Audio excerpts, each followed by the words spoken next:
So following the ongoing upheaval in South Africa, including the whole xenophobia and immigrants must go protest and all that stuff, it has given birth to South Africa's, I would believe, one of the biggest changes in South Africa's employment kind of framework in decades. South Africa's employment climate just experienced one of the biggest changes. The government just released a new employment framework titled Locals First. It's a framework that aims to prioritize South African citizens, permanent residents, in terms of like foreign nationals, in terms of like employment and things like that. So this framework, a lot of people say it's long overdue. If you watch my previous talk on what's next for South Africa, this is one of my suggestions. I even think that President Ramaphosa kind of listened to me a little bit, because this was one of my suggestions in terms of what's next for South Africa. Now, however, although this is long overdue, as some people say, there's also the notion that this type of framework with its title Locals First can either, yes, promote locals first, or fuel xenophobic attacks even more. Now we're going to look at this framework and actually look at what exactly this policy is, who benefits from the policy, who loses from the policy. And as you all know in my channel, I like to kind of look at the bigger picture of it and see how this affects the continent as a whole, whether or not other African countries can also follow the same path as South Africa. Now we're going to break this down into parts, just to give us a better understanding of the framework and policy. So I'm going to urge you to stick around and work with me to look at all the intricacies of this new framework by South Africa. Now, one aspect of this framework and one angle I want to look at this is that, why did the government introduce the local first? Now, like I mentioned previously, we all know what's been going on in South Africa. If you're African, if you follow geopolitics, you know that South Africa has been going through a whole bunch of upheaval when it comes to immigrants, when it comes to employment, when it comes to illegal immigrants and, from other African countries. And in June 30th was the last day for all immigrants in South Africa to leave, if you're illegal, for you to leave. So that's one of the reasons why this Locals First employment framework has been introduced. But again, there are some other reasons. So South Africa also faces one of the highest employment rates in the world. Let's not ignore that. Youth employment remains particularly severe. Now, before I proceed, I know a lot of people say, no, it's not just South Africa. You're right. It's not only South Africa. A lot of African countries on the continent do experience or have huge rates of unemployment. This includes Nigeria, Kenya, Ghana, Botswana, and a whole bunch of other African countries. So youth employment and employment in general it's like one of the areas where all governments on the continent needs to focus on. But since we're talking about South Africa right now, the spotlight is on South Africa. I'm going to focus on South Africa. One of the reasons I want to focus on South Africa as well is because South Africa has stepped forward, right? They have kind of been the ones now to lead this whole thing about looking at immigration in Africa, looking at employment in Africa, and also how this is intertwined, or how to resolve these issues with the fact that there are free trade agreements that kind of promote the integration of the continent and the integration of neighbors when it comes to trade and also employment within the continent. But let's keep going. So we know that employment is a problem in South Africa. And for years, many South Africans have argued that employers increasingly hire foreign nationals because they're willing to do work for cheaper labor and for longer hours. Now, this is exceptionally true for almost every country that has a high influx of immigration. And if you watch my previous pod titled What's Next for South Africa, you'll see that I did mention this as well. Now, this issue has been politically charged. Communities across the country in South Africa, have staged protests. We saw that in recent months about, hiring in South Africa and the fact that South Africans should be hired first. Now, the government has responded by advancing policies such as this that prioritizes local employment while also strengthening enforcement against employers who hire undocumented workers. Now, I'm going to read from the framework. It says that the National Labor Migration Policy also proposes sector-based quotas for foreign workers through amendments to employment legislation. So this is the reason why the government of South Africa has introduced these locals first. Now, I'm going to look at the framework and what does the framework actually do. The framework doesn't ban foreigners from working. It doesn't do that. Instead, this framework it requires that employers consider South Africans first, allow limits, that's quotas on foreign workers in certain sectors, increase inspection of businesses, penalize employers who hire undocumented migrants, and encourage investment in South African workers. Now, this investment part is going to be hampered a bit, but I'm going to talk about that as I go further. So this is what the framework does. Now, of course, in every legislation, there are supporters and there are critics, and this is not void of it.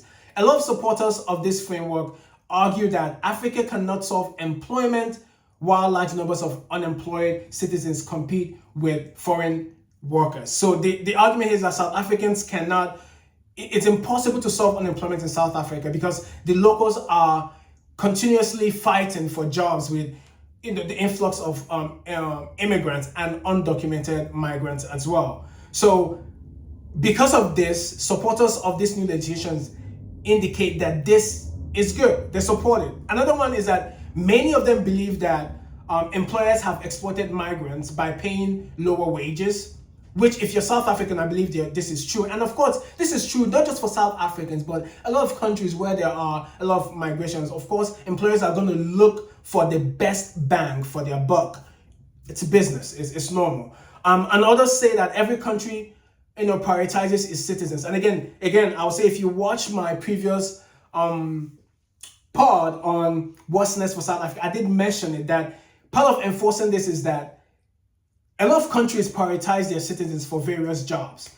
A lot of countries, in this framework, South Africa mentions United States, Canada, Australia, and United Kingdom. While this is true, I have a question.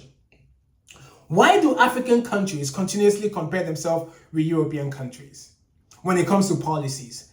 The playing field is not the same. A lot of times you find that a lot of African countries, they're always comparing what they do with European or the US. You can't do that because why? Your infrastructure, your intellectual know-how, your human capital, all those things are not the same. Your population, labor market, so many things, economic infrastructure, so many things are not the same. So comparing it always makes me like, you're not going to get the same result. It's not going to be the same. But I digress. Let's keep going. So the main point here is that the South African government believes that, or the supporters of this new framework believe that it's important for South Africa to prioritize its citizens just like other countries do. I agree, it's right. Now the critics are here, right? The critics are always there. Now the critics indicate that one, and again, these points are accurate. And again, these points are not only pertinent to South Africa. South Africa is not like, these points are pertinent to every country on the continent of Africa. So when you're listening to these points, I don't want South Africans to be like, well, it has to do with every African country. We know that. Again, we're focused on South Africa for now. So the critics indicate that there are skills shortages in South Africa. South Africa still needs engineers, doctors, IT personnel, and specialists and other skilled professionals, which is a huge shortage of it in South Africa. If this is the case with this new framework, it's going to restrict foreign workers, and too much is going to be required of South African citizens, and they don't have the capability to fulfill or to put people in these positions, which can hamper economic growth. Investment. Most international business, I know this for a fact, they often want flexibility in terms of who they hire. So if you restrict them from hiring who they want, it might prevent them from coming into and making investments in South Africa.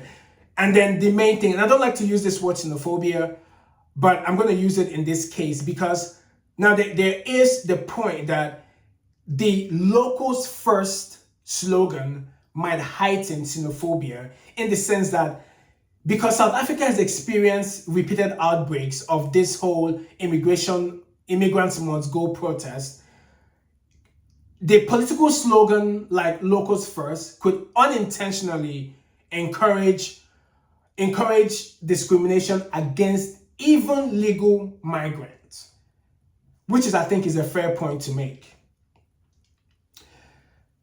Now, looking at all of this, I always like to kind of bring this home and look at how this affects the continent of Africa. And like I mentioned previously, South Africa has put itself in the forefront of this whole issue.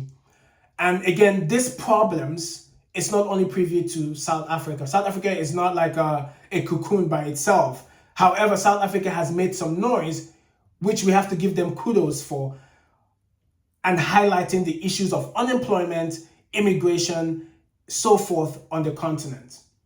Now, while this debate is not unique to South Africa, it's important to know that other African governments face similar challenges. Like I mentioned, most countries on the continent have high unemployment rate. Migration between neighboring countries is a problem, and there is pressure to create jobs for citizens. Various countries, like I mentioned before, including Nigeria, Kenya, Botswana, Ghana, etc., continue to debate the need to balance local employment with regional migration. The real question here, as someone who is an international economic trade professional, is that can African countries protect local jobs while still promoting continental integration through the African Continental Free Trade Area? Again, the question here becomes, can African countries promote continental integration through, with all this going on, can they still promote continental integration through the African Continental Free Trade Area? That's a question that we have to really look into and ask ourselves. Now, here's my full chest analysis on this. With this whole conversation, it gets interesting. And here is where it gets interesting. Now, every government, like I mentioned, has a responsibility to create opportunities for its own citizens. However, it's important for us to know that blaming immigrants alone will never solve unemployment in any African countries, South Africa included. South Africa's unemployment crisis is also driven by slow economic growth, electrical shortages. We know the load shedding thing that happens not only in South Africa. South Africa is actually a good case. In other African countries, it's worse, but we keep going. There's a problem of skills mismatch in South Africa, high crime, low investment, and also weak education outcomes. Now, I've heard this a lot, that the education system is very, very weak in South Africa. So even if every foreign worker disappeared tomorrow from South Africa, millions of South Africans would still be unemployed. This is my take on this. The bigger challenge is for South Africa to create enough new jobs for its locals, for its local citizens. That is where the problem lies. Now, this is my full chest take on this whole issue, and my analysis on it is that South Africa needs to tackle some of the things that this crisis is driven by. Like I mentioned, slow economic growth, electrical shortages, skills mismatch, and so forth. That's what needs to be addressed. Now, the local first framework, looking at it in its face, is likely to remain one of South Africa's most controversial employment policies. This is my take on this. It's going to be very controversial. Some South Africans see it as protecting South Africans. Right. I think South Africans should be protected. Others see it as risking economic growth and worsening division within South Africa. The success of this policy, I totally believe, will depend on whether it creates real employment in South Africa, create job opportunities while respecting the rights of legal migrants, while avoiding xenophobic outcomes. But one thing is certain in this is that the debate over jobs, immigration, and economic opportunity is far from over, not only in South Africa, but in Africa as a whole. So it's something that we'll keep discussing. But again, this is a step forward for South Africa. It's something that needs to be done.